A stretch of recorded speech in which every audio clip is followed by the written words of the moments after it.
So we filed a ballot initiative to provide Nevada public education teachers the right to strike in this state, and we expect it to move forward. So on the heels of the contract fight that we just won, filing this initiative petition was very important to us. It's important because we want to ensure that every educator's voice is heard, and this is that next step for that.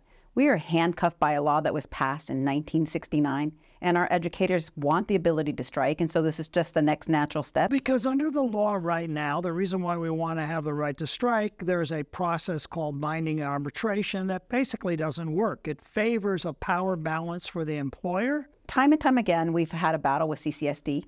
This is my 31st year in the district, and we've continually had to fight for every penny that we deserve. Our contract dispute took about 9 months, and from the start of the school year to the winter break, which was in December, we lost over 400 educators. But we also have 30,000 kids that don't have a classroom teacher in the classes because of the high vacancies, and so there's been an adverse effect on these kids. So we've clearly seen it work in other states. We've seen it work in Oregon. We've seen it work in LA. The fact that only 13 states are allowed to strike is unacceptable. This directly impacts students because they were able to settle their contract. They were able to then focus on what they do best, and that's to teach students.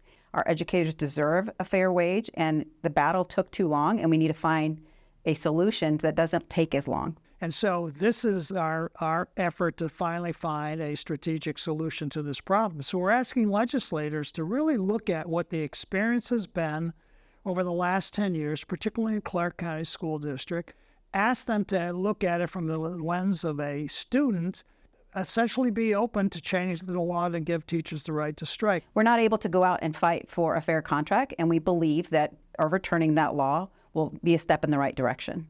I know the anxiety is there for our families, but the community supports this. We've actually went out into the community to find out, do you support teachers going on strike? And overwhelmingly, the answer was yes. Well over 70% of those that we have polled, likely voters, favor educators having the right to strike in the state of Nevada. Because this isn't a short-term solution. We're looking for long-term solutions. Our students right now are at risk. They're at risk because they have not had a licensed teacher for year after year in some of our most at-risk schools. So we want to make sure there are systems in place to ensure that our students are taken care of, whether it's food insecurity or a place for them to be safe while we're doing this. But I know the community stands behind us because, again, at the end of the day, this is to address the educator shortage that we are facing. We are in a crisis in Clark County, and in order to move the needle on education, every classroom must have a licensed educator. If you want to be able to make sure your kid has a qualified educator in the classroom, you got to give us the power to make sure that happens, and that will happen with the right to strike.